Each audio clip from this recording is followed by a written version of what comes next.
BlogTalk Radio.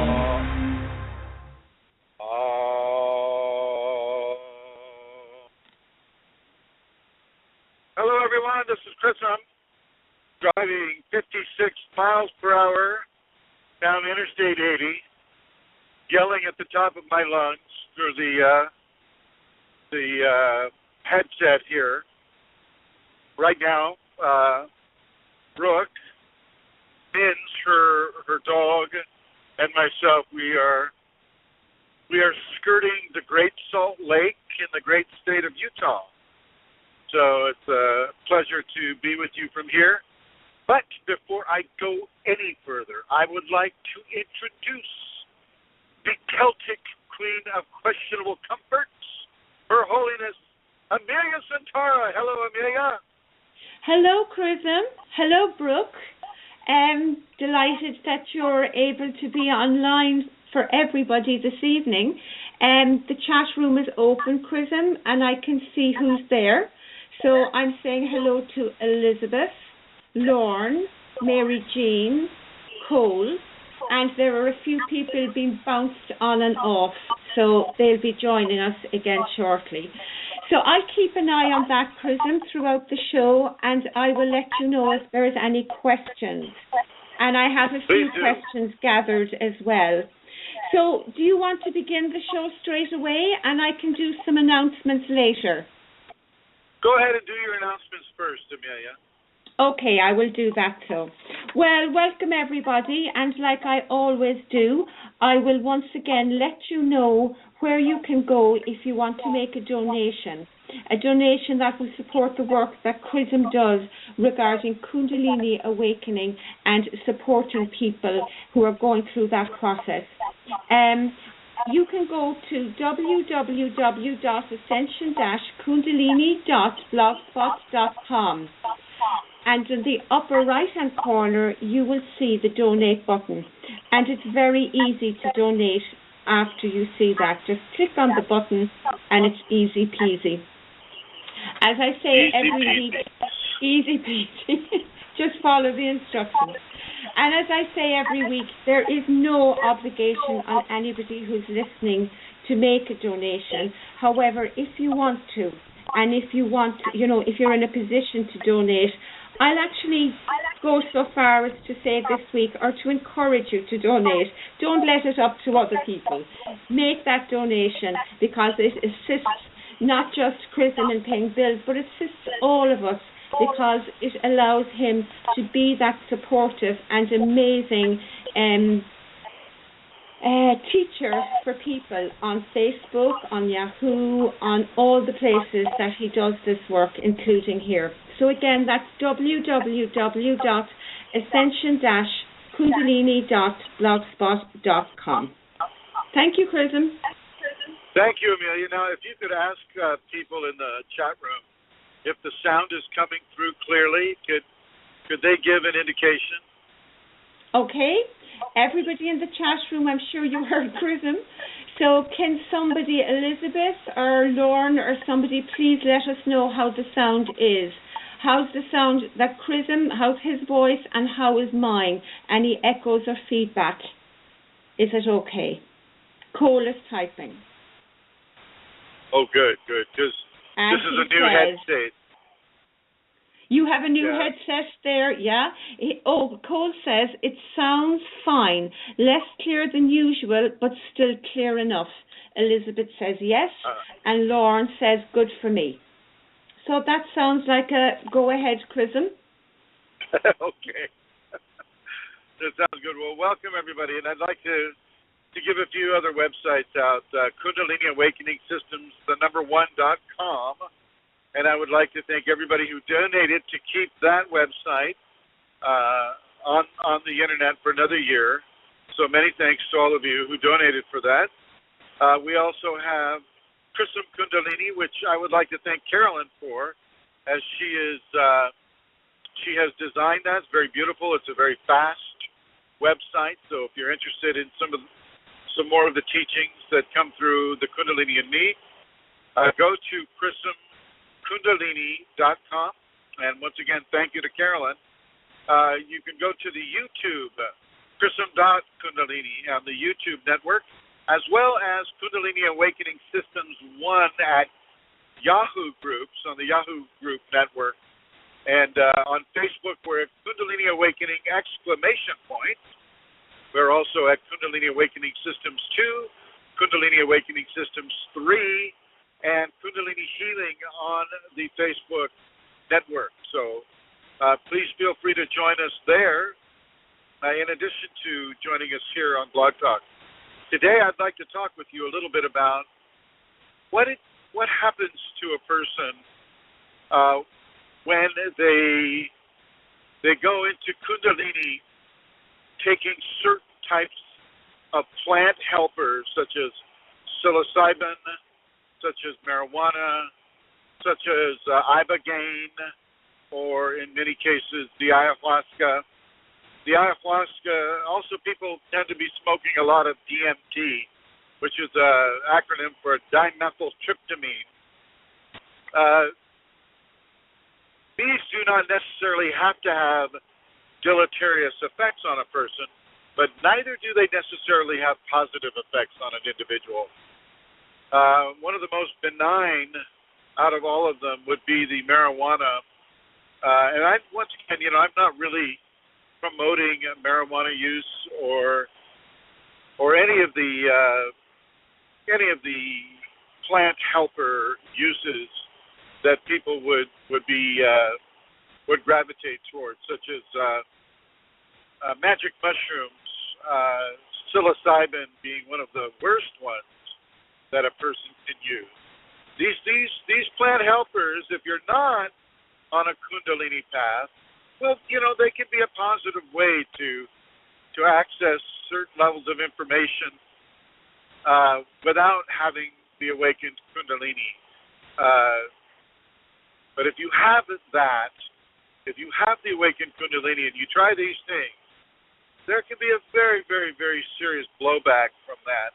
And so I will, once again, as I've done in other shows, I will counsel you to have extreme caution and extreme awareness when you're doing, if you're exploring psilocybin or dimethyltryptamine or ibogaine or muscimol, or any of the hallucinogens such as I'm trying to think of that one in South America, San Pedro. So be very, very aware of this, that the Kundalini can amplify the effects of these, what the scientific term is entheogen. These entheogens, they're beautiful, they're wonderful, but they will do you as much as you will do them. And when they do you with Kundalini enhancement, it can last for years. So just be very, very, very aware of this. I mean, I know a lot of people are familiar with Terence McKenna's work and the term psychonaut. PSYCHYCONAUT, psychonaut. And these are people that would try the different entheogens, and just to see what levels of information could be gained through, just a second here, through that type of exploration. So it's very, very, very important that you be very, very aware of what it is you're doing within a Kundalini context. If you don't have Kundalini, and you're marked to have it, or the patterns of probability in your life would indicate that you're going to have the Kundalini. That can be an activation sequence for you. And if you do awaken the Kundalini under the help of some of these plants or fungi, the activation sequence itself can be very, very, very drawn out. It can be very nice. It can be very beautiful. It can also be very, very debilitating. It can be so debilitating that you won't be able to really operate your life for a certain amount of time. And I can't say, generally speaking, that how long a time you wouldn't be able to function, or how long a time the bliss or the joy might happen because that's going to be unique to each person. That will be unique to each individual karma. So, but once again, as I've done in other shows, I'm going to counsel you about this. Now, as far as the marijuana goes, the marijuana that people were smoking in the 60s and 70s is nowhere near the level of power that that plant has gained in its, many levels of hybridization and selected breeding practices to increase the level of THC coming through it. So it's very important for a person to remember that, it is not as easygoing as your mom or your dad may have had back in the 60s. Or, you as an individual may have experimented with in the 60s. It's much more powerful. And, it is so powerful that it can be debilitating to drive, with that type of a scenario. And I know that you can, you can have a very positive interaction with that as you explore the Kundalini. That is one of the more benign aspects to it. But once again, these are all crutches. These entheogens are all crutches. You do not need to do any of these things. Okay? You could just do your meditation. You could do your chakra breathing. You could do the practice of the safeties.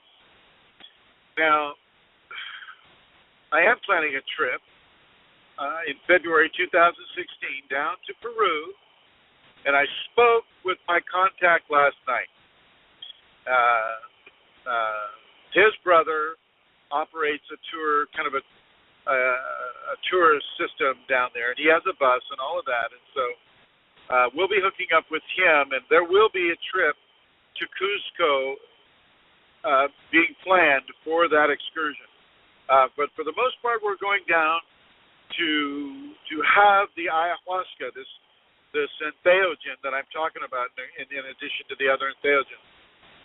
Now, the ayahuasca is not addictive. It is not so much a euphoric-based plant helper. This is a purification system. This will purify your emotions. This will purify your physical body. In the Brazilian terminology, that's called la purga, meaning you will purge. You will purge, my friend, and you will purge. And there's a special diet to be adhered to before you take the ayahuasca so that you don't have to purge too much, okay? You'll still energetically purge anyway, but, you can mitigate this to a large degree by following the dietary responses. So we will be going down there in 2016, February 2016. So if you're interested, go ahead and contact me on my Facebook, which is Chris Mitchell on the Facebook networks, or you can also contact me, KFireForAll, KFireForAll @yahoo.com. So feel free to do that as well. I'm gonna limit it to about 12 people if I can do that. Okay. So with that in mind, now you may be asking your question. Well, if you're saying you don't need this, it's a crutch, blah blah blah. Why are you even going down there to do it? Well, because I do feel it is important for people to have some level of reference point for what can happen when the Kundalini comes up, and the ayahuasca is evidently the safest scenario for that to occur. I've taken the ayahuasca. It was very benign. It didn't bother my Kundalini at all. Now, other people that have never had Kundalini before, and they took the ayahuasca, they had absolutely amazing results. And the only real problem with that, and if you've watched any of the videos, it was Bradley, the only problem with that is, wow, you get so blown away that, well, you're going to say, well, forget about the practice. I don't want to take all that time. I just want to drink the ayahuasca tea, and there I go. And it is so amazing that would be something that a person would want to do. But let me tell you, the gentleman that I just mentioned, we continued our journey after that initial experience for him, and he could never, ever reclaim the first level of grace that Kunalini gave to him through the ayahuasca. In other words, the Kundalini said, okay, here, I will give you a taste of enlightenment, but now you must earn the rest of that glass of wine, that enlightened wine. And so I don't want you to think that you can go down there and use ayahuasca and then, boom, you're enlightened. That's not going to happen. Don't have that expectation. And don't give up your practice either. Everybody that goes down, I want to be in an active practice of the safety protocols. If you're associated with me on this trip and you're not doing that, I don't want you on the trip. Safety first, everybody. Safety first. And now I'm gonna ask Amelia to ask the group if I'm still coming in clear. Okay, group. Can somebody type that, please? Okay, nobody's typing. Did you hear Chrism ask if he's coming in clear? Can you do it, Elizabeth, or Fashji, or Cole? Just type if he is sounding okay still. You're sounding fine to me. Atlantis Seeker is typing. You sound fine to me, Chrism. Not quite as clear, not quite as, let's say, the clarity isn't the same, but it's still excellent. Yes, Elizabeth says yes, and Atlantis Seeker says, yep, he sounds fine to me. Fashji says he is fine, and Elizabeth says you are super clear. So this all good? Thank you, everybody. Thank you very much, everyone, for chipping in on that. Okay, so with the ayahuasca, you can get a taste of it, and so this is why I'm arranging this trip for long now. And your blockages, your mental health.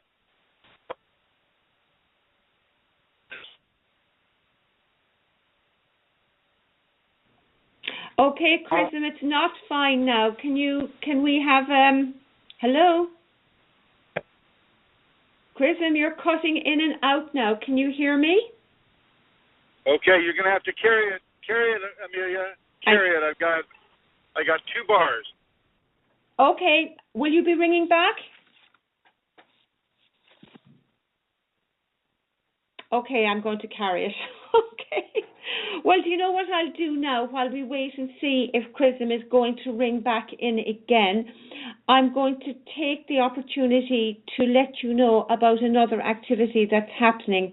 Chrism will be coming to Europe at the end of August, and he has been invited to be a guest speaker at the Conference for Consciousness and Human Evolution.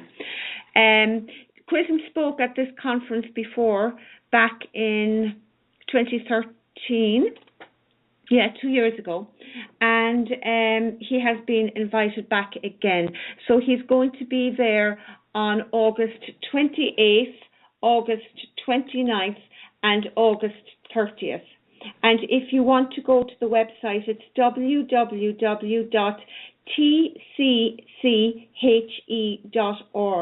and there you will find all the information about the various speakers that will be in London, and you can book your ticket online. Chrism, you're back again?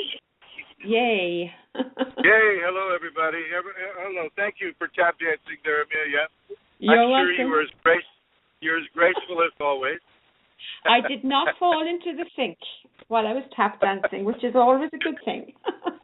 Thank you.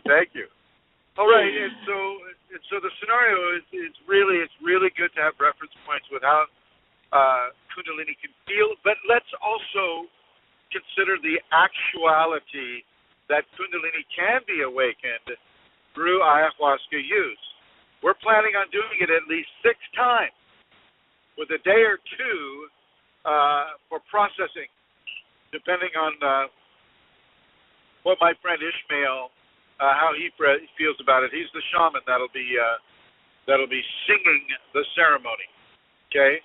So anyway, I wanted to bring that up, and I want you to understand that I have interacted with people that have had serious Kundalini syndrome come on to them because they were doing things like magic mushrooms. They were actually mixing entheogens. They were mixing magic mushrooms. They were doing some sort of a kind of like a black tar type heroin type thing, or they were doing very, many, many, many different and sundry, I might add, things. And I don't want you to do that. I do not recommend that at all. Not at all. Okay?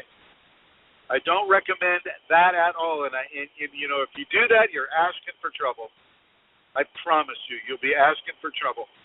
But with ayahuasca, it is different. Ayahuasca itself can be used for the elimination of addictions, for a change of mental status, emotional status, and it can really, really be beneficial for a person within a Kundalini context.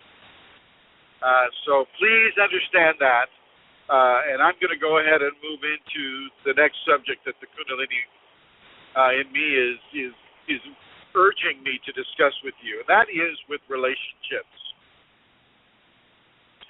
Relationships in the Kundalini can be very, very, very volatile. I've seen it act out in a person. I'll give a person a very, very light Shaktipat, and that person will just respond with huge levels of emotional expression, physical expression, mental expression. It's a very, very, very potent and powerful area of the Kundalini interaction. You'll hear my blinkers right now. I'm turning into a rest area for Brooke and her dog Minz here to take care of their business. Idea of relationship in Kundalini, and I'm going to be about as brutally blunt with this as I can be. If you're in a relationship and your spouse or the person you're in that relationship with is not supporting the Kundalini in you or its expression through you, it's going to be a very, very difficult relationship. You may not have the longevity that you would prefer to have with this. It's going to be very, very, very, very painful at times and very, very punishing at times as well. And that punishment comes in the form of severe arguments with that spouse. You'll try to make them believe what you may be experienced with regards to the Kundalini. You'll really try to convince them that what you're having is real, and they'll go into the science and say science doesn't say it's real, therefore it's not real, honey. You just need to be medicated, and there's going to be all kinds of problems if you're in a relationship with a person that doesn't at least honor your right to have a Kundalini awakening. Okay, it's a big deal, folks. It's a big, big deal. And a lot of people attempt the medical route, and, once again, it becomes a very disastrous, very, very, very difficult scenario to have and love and compassion and passion for. Not everybody is as lucky as John and Amelia O'Connor. Okay, not everybody is as lucky as Sebastian, his spouse, and Elizabeth and Al and and all these folks. Some people will not even be allowed to have a normal, quote unquote, normal relationship. They will be forced into having an alternative type of relationship, a relationship where the Kundalini takes them aside and says, no, you will not be allowed to pick your relationship partner. You will not be allowed to have a normal, proper relationship. You will be given a person or persons that require a very, very, very special level of frequency, a special level of spiritual frequency, a special level of energetic frequency, a special level of karmic frequency. And these people have been marked by the Kundalini. They will not have normal relationship until the Kundalini and I mean this, until the Kundalini itself finds that relationship for those people. Am I coming through on this? I just heard a little sound. Hello? Yes, Chrism, you're coming through very well. Okay, all right. Yeah, the truck is off right now, so it should be Yeah, fine. that was very good. You were driving and doing the show, like the sound check earlier. It was perfect. I didn't even know you were traveling. Okay. Very good. Yeah, Very good. yeah. And I presume everybody else can hear me as well. You're coming Yes. very clear. Yes, everybody is going yes, yes, yes, and they all will. If it changes, I know they're going to type in Chrism, so don't be concerned. Cole says he's impressed. So the scenario. Okay. Well, yeah, this is a King 200 headset, so I just copied what the truckers have here, who I'm parked right next to, as a matter of fact. Anyway. Some people are marked by the Kundalini to not be able to have a normal relationship, and they are being pushed by the Kundalini into an alternative style of relationship. And this doesn't necessarily mean, a homosexual style of relationship or a style of relationship where it's where celibacy is practiced. Not at all. I'm not suggesting that at all. Although, certainly the celibatic or the celibacy aspect will come and go often within the Kundalini awakening experience. So be aware of this for those of you that are single right now, and you seem to be going through one person after another person after another person, and it's not ending well. And even during the actual activity of the relationship itself, it's not going well. Some of you are not supposed to have and hold that beloved for very long at all. You're supposed to wait for the Kundalini to choose it for you. That person will be drawn to you. That person and you yourself will be drawn to each other. And there's no way for you to just look through the general population and go, oh, that person's for me, that must be the one, or something of that nature. It is not like that at all. So be aware of that, my friends. Some of you will have your mates picked for you by the Kundalini. Chrism, Mary Jean here says thank you for speaking about that. She has a very strange long-term semi-relationship, and it's very confusing sometimes. And I have to ask as well, you're not speaking though about twin flames, are you? Twin flames. I have to bring it up because there's been a big discussion on the group. Like, these are separate things you're speaking about. What you're speaking about is a different thing completely. Am I correct? Oh, yeah, twin flames. Jeez Louise. Okay, I will try to be as respectful as I can, because I know a lot of people are buying into that whole twin flame scenario. Twin flames are not so common. Not saying they don't exist, and of course, as I mentioned on the Kundalini Awakening exclamation group on Facebook, for the amount of people that desire and are so sincerely buying into the whole twin flame scenario, they themselves, they will set them up to have that. They will set themselves up to have whatever their expectations are from a twin flame, or from what they're calling a twin flame. This is really a kind of like a romanticized creation, much the same way that, many of the people wish to have some sort of a special person out there just waiting for them, and oh my gosh, just someday my love will come to me, and oh yes, the world will just open up, and I will be so entranced with them, be so entranced with me, it'll be just so beautiful. Or not. It's kind of a Hollywood kind of, pennies from heaven type of scenario. So, But I say, let them have their fantasies. Let them have what they need to have to bring them into whatever spiritual level of understanding about life that they want to have. Going after the twin flame, except for the existence of the person they might happen to be married to, that may be kind of a short path to ruining a marriage unnecessarily. But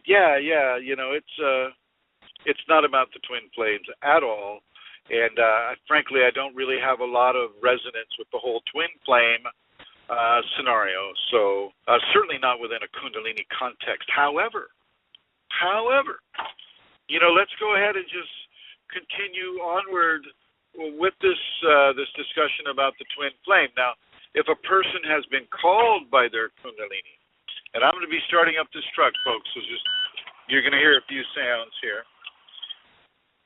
If a person has been called by the Kundalini towards, say, another person in their life, someone they may go to church with, or someone they see in a class, or some such of a thing, they can confuse that for twin flame. They would look on the web and they would go, oh gosh, I'm feeling really super attracted to a person that I'm not married to, and I don't know so well, and I can tell that they're being really attracted to me, and yet they're married and I'm married, and oh my God, WTF do I do about that?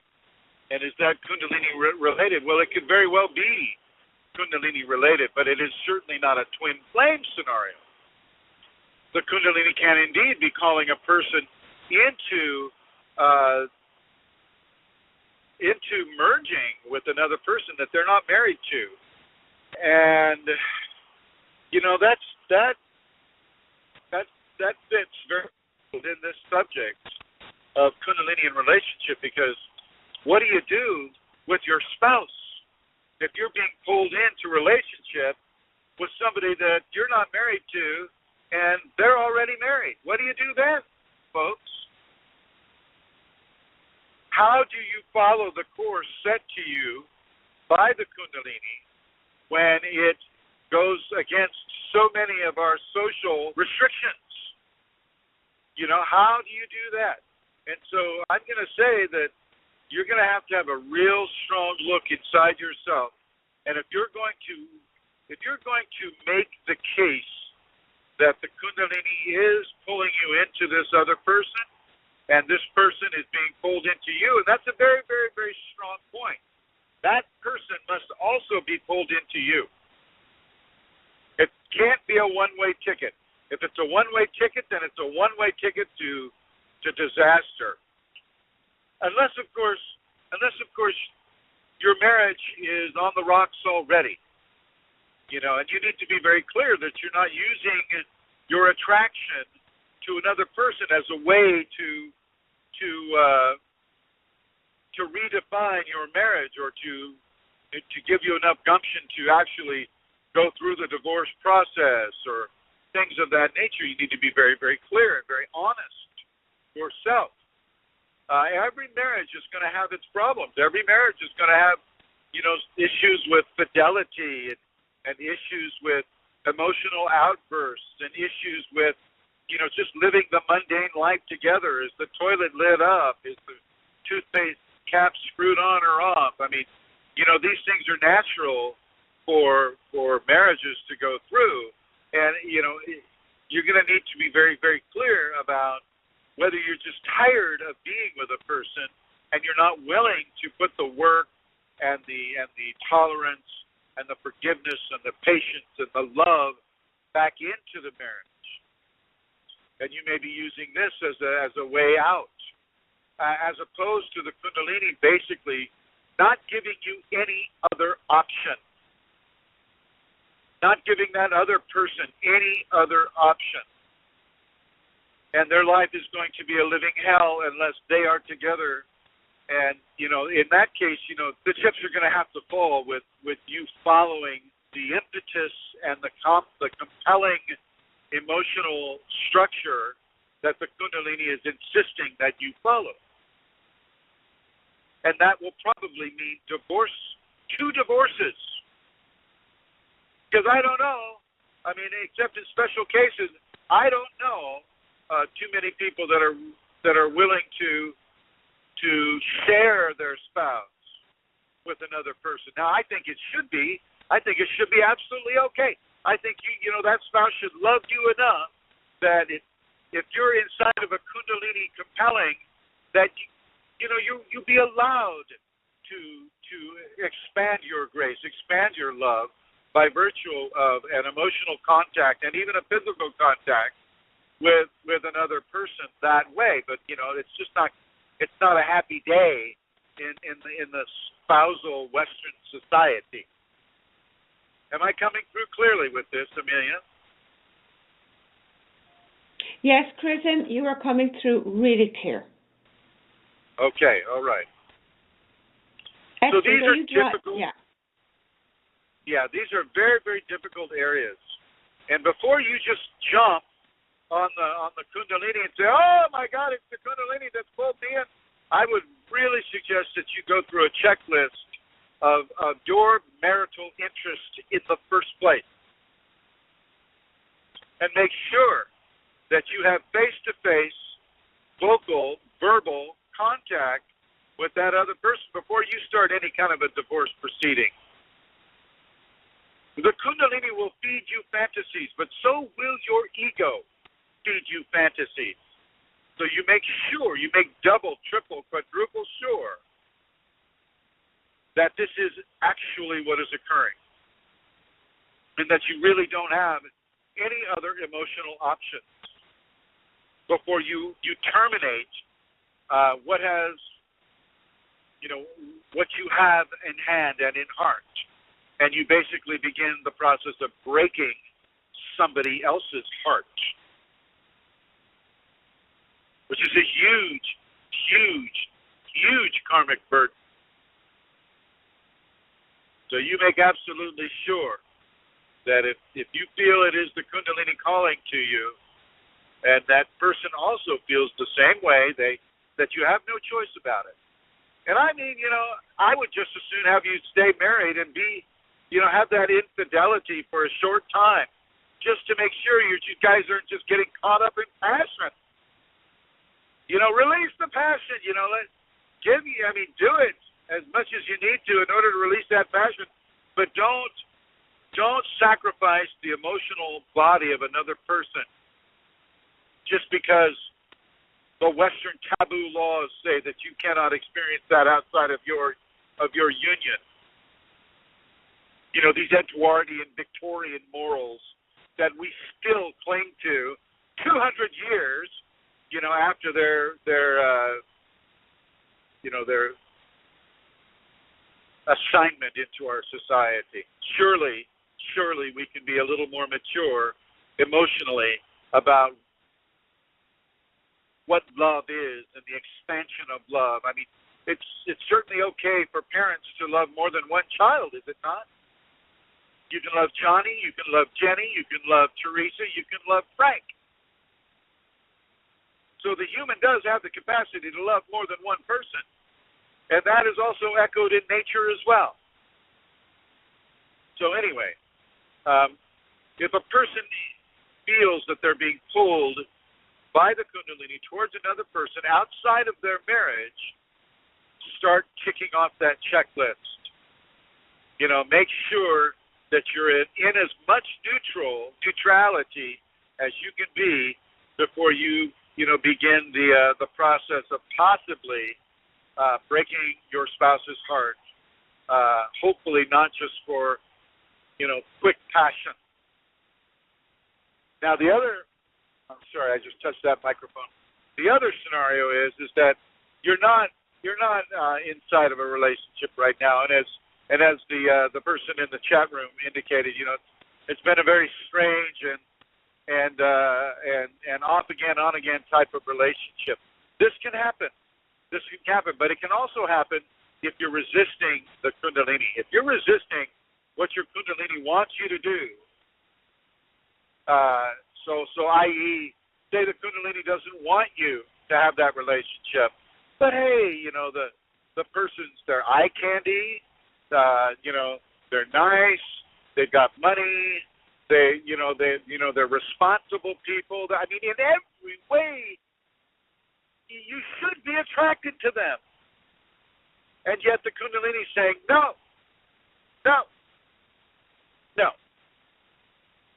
And that will put you into resistance with the Kundalini. And so, you will touch and go with them. You will touch with them, you'll be with them, you'll merge yourself with them, your body with them, your emotions with them, but then you'll be forced to pull back forth until finally, if you're smart, you give in to what the Kundalini wants you to do, and you pull away from that. You allow that person the freedom to have a beautiful, wonderful, happy relationship with somebody else, not you. Somebody else, not you. Okay?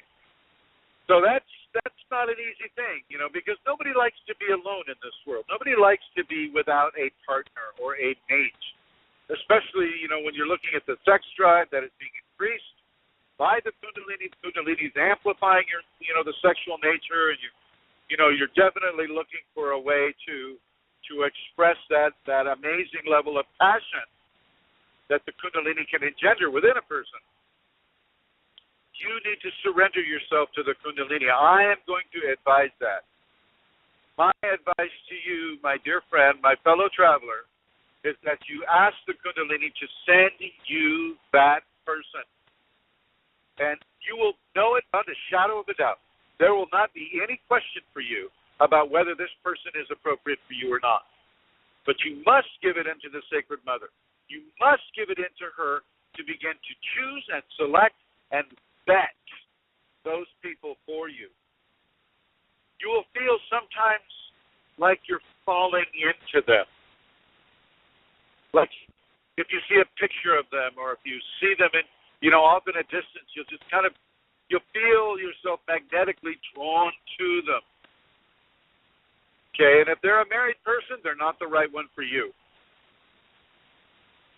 Okay, and I know that's kind of cutting with a broad axe. If they're a married person, they're not the one for you, because you don't know that they're not on the verge of a divorce or anything like that. But I welcome you to do your research.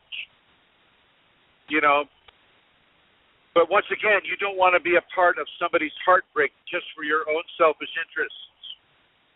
Okay? So a lot of this is learning how to discern signals from the Kundalini versus signals from your own ego. It's the easiest thing to do. Am I coming in clear with this, Amelia? Yes, Chrism, you are. I'm going on the red when you're talking just to make sure there's no interference. You're coming in really clearly. There's some conversation in the chat room, so I will, if you're ready, I will share that. Go ahead. Thank you. Yeah. Okay. I have to scroll it. So Tanya says, Tanya says, this is so exactly what, I hate when it does that, it pops out of view. 1 second now. Tanya says, I have to scroll. This is so exactly, I'm sorry, it just keeps popping out of my view, Chrism, automatically. I'll try again. This is so exactly what I need to hear tonight. It's really amazing. I can't believe how every word could be totally just for me. I was just discussing with my son's father that I am going to pursue a relationship with someone else who I met for the first time today. I don't feel like I honestly want anything from either of them, but I am trying to follow guidance. I don't believe my ego is doing this. It's not what I want. And Mary Jean says, that's what happened to me in the first place, and after 17 years of total celibacy at that. Oh, well, there you go. I mean, if you now to Tanya, if you're not. If you don't want anything from either one of them, why have either one of them? Why pursue the other one too? So, if If there's not something, and you met the person one time, I would suggest a little more research before you turn the family upside down. One time is a singular event. Let a pattern of interest develop. Let a pattern of interaction develop, and then I think you can make a clearer decision based upon that pattern. I loathe am I to give you advice about what you're doing. I mean, certainly, you will, we all pay the price for our own decisions. But if this is guided by your Shakti, that is one thing. If this is guided by a lack of a better opportunity, well, then that's another. And it may be that you don't need either one. You may need to wait, a little bit longer, and you may need to have that conversation with your Kundalini before you have that conversation with your son. Except having the conversation with your son, I think, is beneficial from the outlay simply because, something on the horizon is developing, and that development certainly seems to be a quality of change in the family disposition at this time. So blessings to you, Tanya. And then the other lady who's had the celibacy for 17 years. Yeah, sometimes that is exactly it. I've had celibacy for a very long time too as well, and then have it suddenly end due to Kundalini incursion. So yeah, it sounds like you've been following that guidance. Sounds like I think that was Mary Jane. Is that right? Mary Jean, yes, and but that was 20 years ago. If I'm understanding her, she had celibacy for 17 years, and 20 years ago it stopped. But I surrender often, and it continues. Yeah. Well, it sounds great. It sounds really wonderful. Now, I'm going to go ahead Mary Jean is typing, or at least Tanya is typing, Chrism, so she may have something further to say in a minute, and if she does, I'll come back again to you with that. Okay. Now I'm going to introduce another subject here, and the subject is the Dark Mother, the D-A-R-K Mother. And who would be the Dark Mother, Amelia? I was just after going blue. The Dark Mother would be the Shakti. No. No? No. The Dark Mother. Who would be Saint Sarah in a Kundalini context? Who would be who? Never mind. I'm talking about the Dark Kali. Kali, the destructive mother. Yes.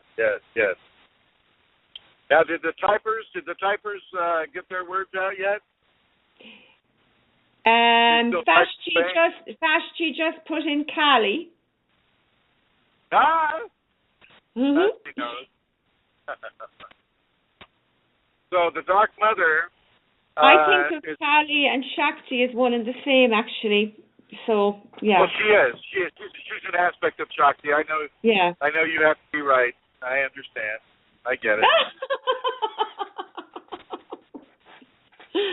Okay. Whenever you want to, Tanya has made a point. If you want me to do that before you begin, please. Yeah. She says, my relationship with my son's father was over. He is now trying very hard to rebuild it, but I'm not who I was. When I say I don't want anything from either of them, I mean I don't have an agenda in terms of preferences. Right. So I had been talking to the man I met today for a while before we met. I'm assuming online. If there is no agenda, how can there be a relationship? If there is nothing that you want from either one, what's the point?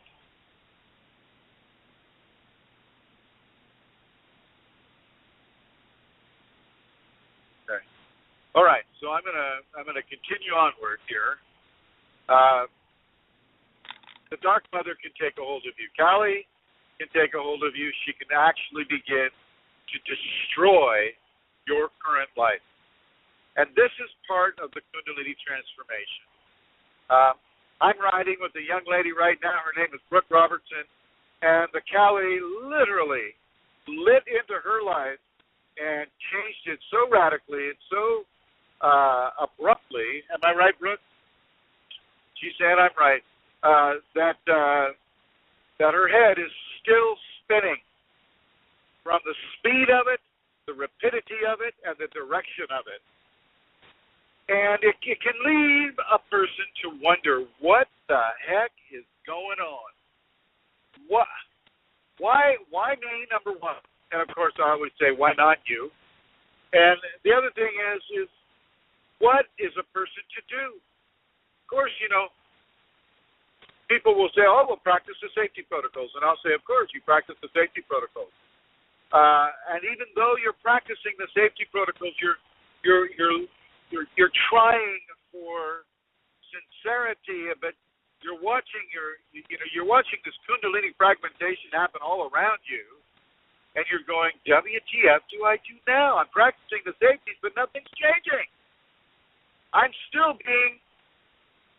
my life is being demolished. My serenity is going away. My privacy is going away. My safety is going away. And oh, by the way, my money is going away too, because I'm not being allowed to work. I'm not being allowed to make the ends meet. What on earth should I do?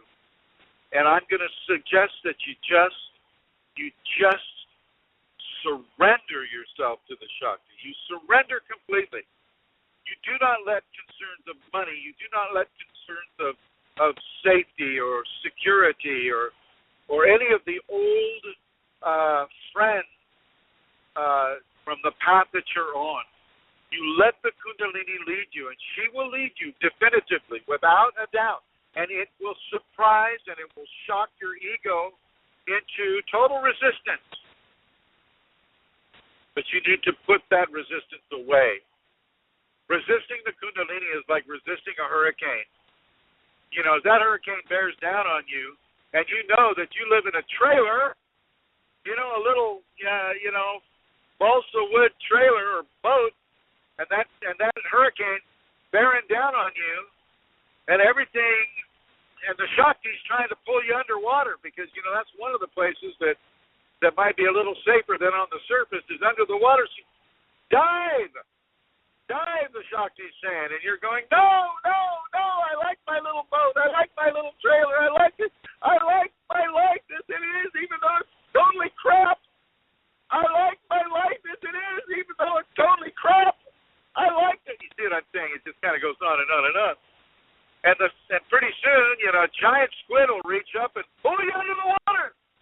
And you'll be gasping for air. You'll be held underwater so long you won't think that you're going to live. And then all of a sudden, boom, you're in the eye of the hurricane. And the hurricane is still happening all around you, but you can breathe. And you can see for a fact that you have survived that initial onslaught of the Sacred Mother, of Kali. Even though you were in resistance, she pulls you through it. And the Kundalini will pull you through it. I don't care what level dark night soul you're experiencing. I don't care what level Kundalini fragmentation you're experiencing. You will make it through if you surrender to the Kundalini.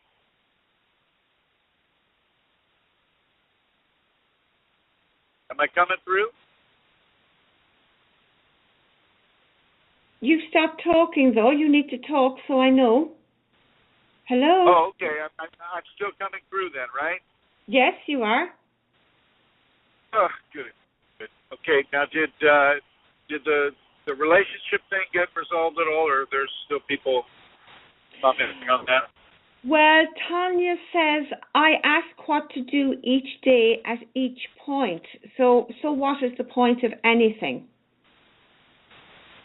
Well, there's a very definite point in everything. You can choose to be optimistic or you can choose to be pessimistic. that is a choice that we all get to make within this, and this really ties in with the Dark Mother, with Kali. I mean, you know, you could choose to be your Kundalini fragmentation or the fragmentation of your relationship as a positive, healthy venture into a change, a transformation, or you can choose to see it, you know, as a negative, hurtful, painful, always to be resisted scenario. Now, my understanding is that Tanya, I get the feeling that you're kind of excited about this new possibility, and so, and based upon what you subsequently have written, it sounds like this would be something that you want to pursue anyway. I would certainly counsel you to let the husband know that he's wasting his time. If that is truly the case for you, you know, don't leave him twisting in the wind. You know, and you know, which can happen so much in these types of scenarios. Be honest, be truthful, be trustful, and be forgiving, and you know, let the person know that there is no hope for reconciliation. And then, with, you know, in line with the Dark Mother and the Kali, and as she transforms the person, it may indeed be time for that transformation to take place, not only to you but to the spouse as well. And it may not be a permanent transformation either. You know, when we're looking at an alternative relationship, we need to look way outside of the box when it comes to Kundalini. Way outside of the box. I mean, you might, you know, as strange as marrying the owl sitting on the limb outside of your window at night. I mean, way outside of the box, because Kundalini does not conform to our social taboos, to our social agreements about what is appropriate and what isn't. Matter of fact, Kundalini will go way outside of those terms. And at the same time, you know, we'll honor those terms in people too. All I'm saying really is to let go of any kind of restriction you may have with regard to what is appropriate Chrism, and what isn't. You're breaking up a little bit again. Let me see what's going on here. Well, I got 4 bars. Okay, you haven't moved any of the equipment, no? No. Are you? Hello? Can you still hear me? I can hear you. That's a bit better again now. Yeah. I'm eating the mic, everybody. Go ahead. Tanya says as well, okay, I want an open relationship, and I have told him that. Well, there you go. That's about as honest as you can get. So there you have it, my friend. Honesty and integrity is definitely the path of Kundalini, and there you have it. So yeah. No, no, it's fine, Chrism. Continue. You're after coming back in again. Pretty good, yeah. Okay, all right. Well, with the Dark Mother, I want you to remember that surrender is the most important thing for her. You let her have her way with you, not your way with her. If you try to have your way with her, she's going to demolish you. And she will force her way upon you. And that force can really, really be painful. So with the Dark Mother, with Kali, make sure that you take your ego out of the control seat. And don't expect the changes to be, you know, perfect for you all the time. Don't expect your ego to accept this. You're going to have to change the ego mind. Shakti's not going to do it always for you. Kali's not always going to do it for you. You have as well. You're going to have to lift a finger too. It's not all about what can be done for you. We're not all little princes and princesses that just lift our finger and say, "Oh, Daddy, change that for me. Mommy, change that for me. Change the TV channel." Very important for you to know that. Especially you, Amelia. Yes, sir. Thank you. All right, I'm ready for your questions. The questions you may have gleaned. I have questions. Okay, here we go. There's one or two about twin flames which I'm going to ignore because you really have covered that really so well that there's no point in asking them. So, okay.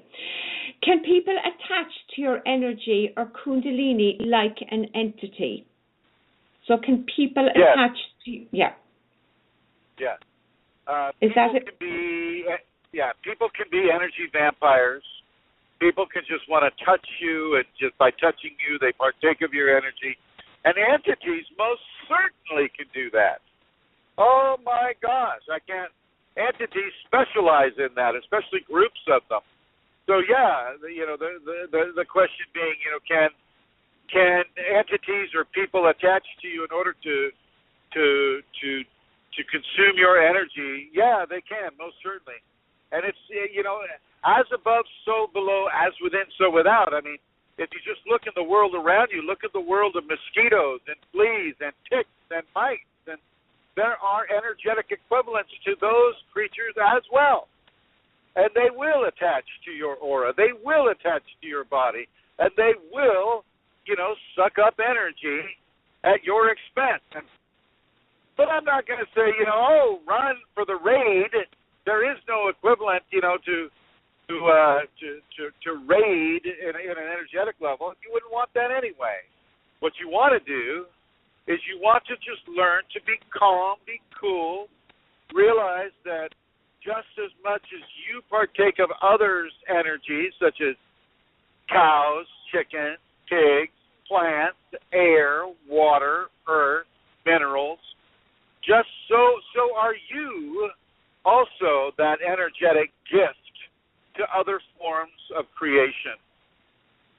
Just exalt the divine within yourself.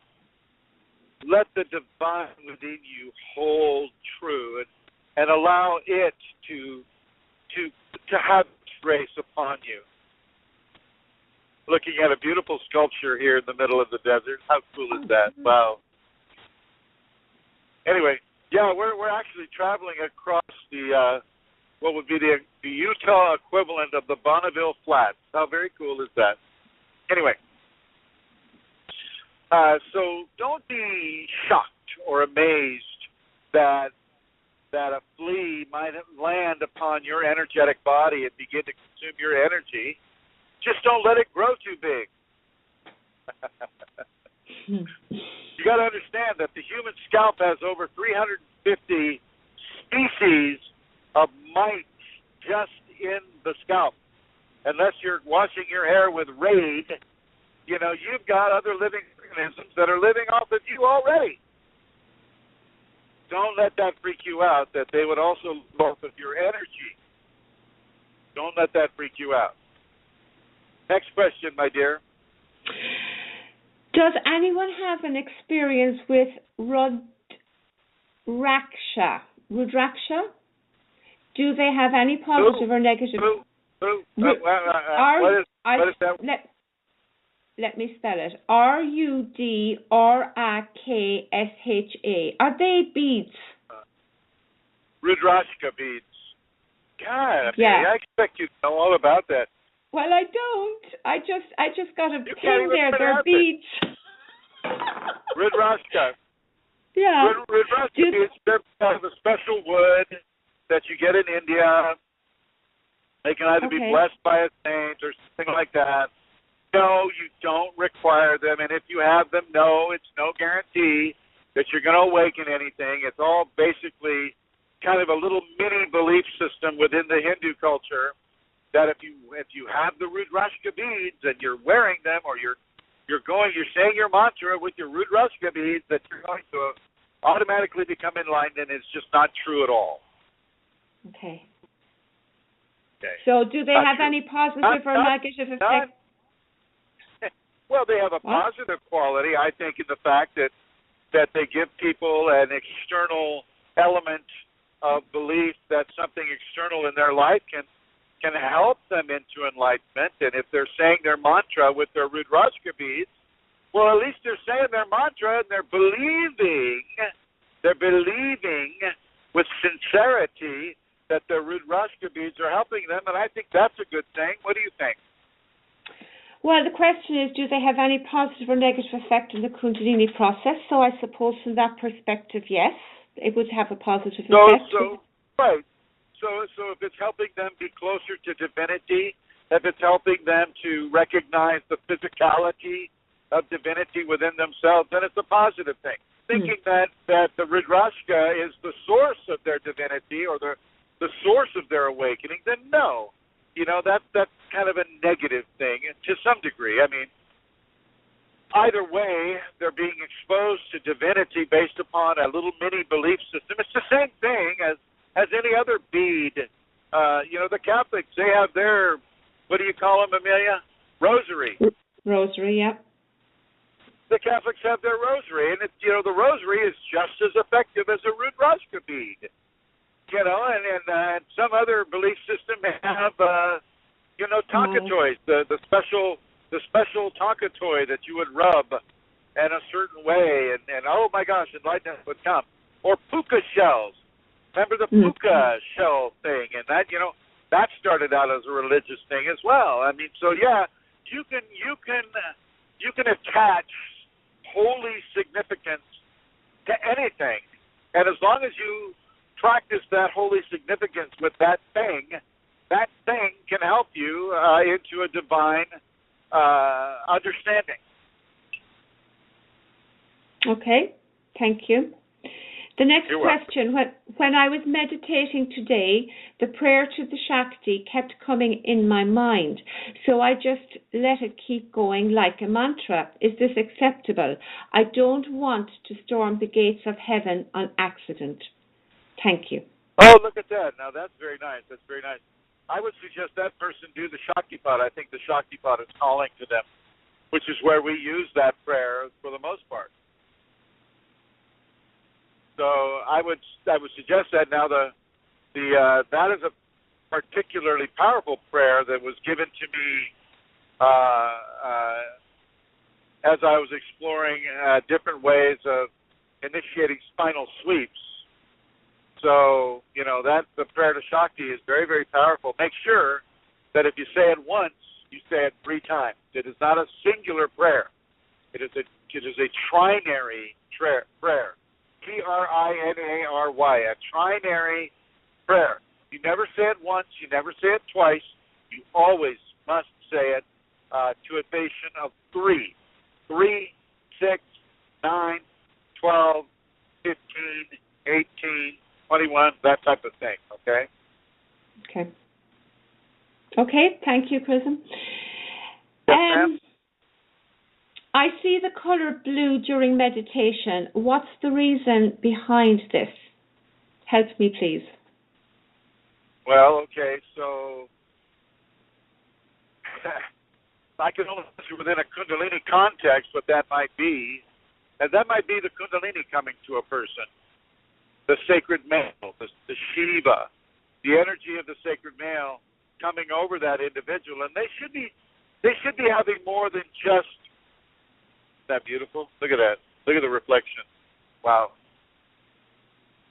They should be having more than just that phenomenon. Okay, it should be more than just blue. And if they're not having at least one other phenomena associated with that, then you know I'm going into more of a questionable mode. My grace right now, I'll suggest that in a Kundalini context, it would be the sacred male. Okay, thank you, Chrism. Why does Chrism give Shaktipat to people who already have the Kundalini awakened? Oh, that's very easy. Kundalini awakening is not a one-time stop. It's a continuous build upon a person. And so if a person that has Kundalini and if they want more balance, if they want to be moved into another stage of the awakening, if their Kundalini is calling them into that, then by all means, they should take it. And then my compelling, what the Kundalini compels me to do is to give Shaktipat. And it's also orchestrated around and a practice of the safeties. And those safeties are always beneficial, whether or not you're activated, awakened, or striving to be one or the other. Thank you, Chrism. Can Chrism please explain more about what he means by balancing within a Kundalini process? And on the blurb that I wrote today, I wrote a bit about balancing, to go with the show. So I think the person is referring to that. I'll read it, actually. That's what I'll do. 2 seconds.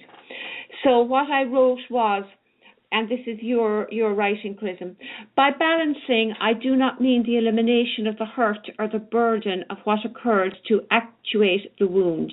Balance in this regard is the completed karmic burden, either through intentional forgiveness or through suffering or through knowledge and acceptance of the impending balance that may become due at another time. Sometimes there is a timeline associated with these issues, and they are released through that variance. Sometimes, through long suffering and acceptance of the burden, is the pain ameliorated. There are many, many permutations and combinations for the emotional body to be balanced. Intentional forgiveness and actions based on that are rapid and healthy, in my opinion. Yeah. So the person wanted. Chrism. You did? Chrism wrote it. Did. And it's the quotation that I used to go along with the blog talk today. I always put one up, and the person is asking, could you say a bit more about that? Sorry, that's, yeah. What was his question about that? Oh, my gosh. Okay, let me find it again. And I'm after losing it. Here it goes. Okay, so he says, or she says, can Chrism please explain more about what he means by balancing within a Kundalini process? Finding balance is an expression of having a good and steady expression of the Kundalini amidst the phenomena that the Kundalini can bring. It allows you to surrender. It allows a non-resistant quality of response to Kundalini. It allows for a bliss perception. It allows for an inculcation of grace continuously. This is what I mean by a balanced expression of Kundalini. Okay? Okay. Thank Hello? you, Chrism. Yeah. Can you hear me? Yeah, thank you. Yep. And the next question, and this might be the last one, it says, I have seen Hindu deities in my dreams, and it's happening more often recently. How can I know if I should worship them, or could they be entities? Well, if you're seeing Hindu deities, you can pretty much, it's not going to be an entity. It's going to be an expression of a belief system that you may have participated in another existence. A lot of people have been pursuing Kundalini life after life after life after life. And in some of those lives, they may have had the Hindu permission to actively go for Kundalini. And, Hinduism is very strong and powerful and beautiful belief system. And so many people have the Hindu deities to them by virtue of what they once did and what they once believed in, not necessarily what they currently are doing or what they currently believe in. I wouldn't go to the entity route just yet. I mean, I'd have to see a far more corruptive influence before I would look at entities in that situation. Okay, Chrism, thank you. That is actually the end of the questions for today. Will I just tell you who's in the chat room? Because we have Elizabeth. Yeah, sure. We have Elizabeth. We have Fashji. We have 4 guests with numbers. We have Lauren White. We have Mary Jean. Phil Caraburu-Brubra. We have Tanya. We have Bruno Rodriguez. And we have Cole. And on the line, listening by phone, we have Rosemary and we have Eileen. Well, can we bring Rosemary on to make her announcement, please? Yes, we can. Hi, Rosemary, you're on air. Welcome. Well, thank you. Thank you, Chrism, and thank you all the readers as well listening.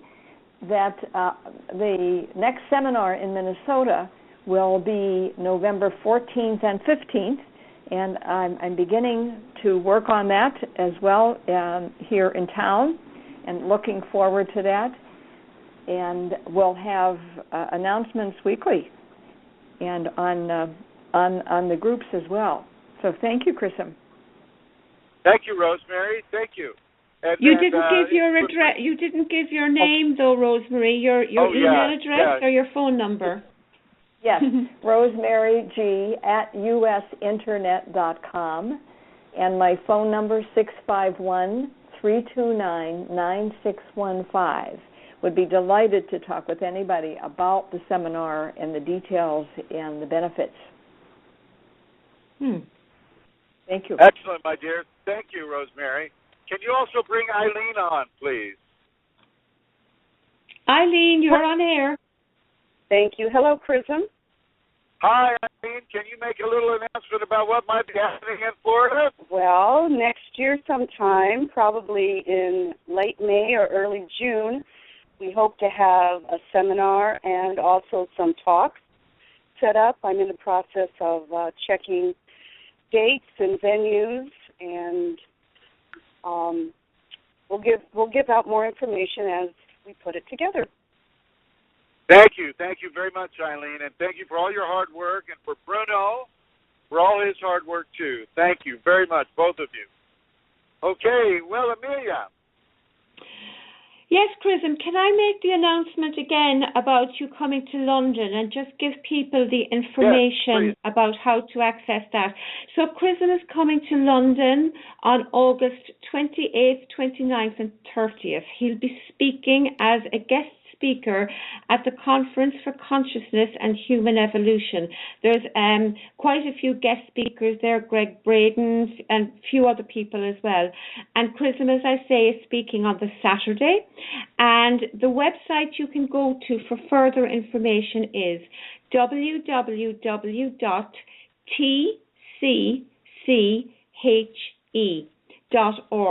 and you can find out how to get a ticket for the conference there, and you can also meet with Chrism at that time. Chrism is also doing a workshop the following week on Saturday, the 5th of September, and as far as I know, the information about that, because it's also being organised by the person who's organising the conference, as far as I know, the information for that workshop is also on the website www.tcche.org. So anybody in the UK or even in Europe, it's a wonderful opportunity to come and meet with Chrism, hear him speak, meet in person, and meet other Kundalini people. I know Manisha is coming in from Germany, and there are other people that are in the UK that will be coming to meet with us too. Magdalene will be there, I'll be there, and there'll be other people there. So it's an opportunity to come to Europe. We hear a lot about the seminars in America, and, you know, not everybody can attend them from Europe. So now this is your chance. I'd encourage you, go to the website, and come meet Chrism in August. I would love to meet all of you, every single one of you. And if you can come to the London event, it would be a blessing to see you there. And also that workshop that they're holding there is a one-day workshop, so it's not a 2-day workshop. So give you an opportunity to participate without having to spend as much time as a person normally would in the States. Also, Tanya has just said there on the chat room she already has her ticket. Oh, wonderful, wonderful. Looking forward to meeting you then, Tanya. Definitely. I got to back up here now. So, Chrism, did you do the show there while you were driving? Yes. Wow. That's a first, isn't it? I think so, yeah. I think it is a first. It was amazing. The sound was excellent. The excellent Chrism. I mean, we couldn't hear the engine. We couldn't hear any noise. I mean, it was really, really good quality for the most part. So well done. Yeah. Well, thank you. And thank you, everybody, for participating in this this version, I guess, of the Blog Talk Radio. I'm going to have to sign off now. I got to go to the bathroom at a rest stop here. It's been a pleasure, Amelia. I want to thank John O'Connor, Amelia O'Connor. I would like to thank everybody. I would like to thank Fashi, who I got to meet for the first time in 7 years. So Fashi is an amazing man, and I'll be posting a picture I took of him just to show you how amazing he is. And everybody, Cole, and everybody who was mentioned, Elizabeth and Bruno and Tanya, Lauren and Mary, Jade, Lauren, everybody. All my love to you. I will be more than happy to talk with you again next week without my headphones, or maybe I'll just use these headphones if the clarity is there. Yeah, it's all pretty right, good. everybody. Goodbye, Chris. Good night. Goodbye, Brooke. Bye-bye.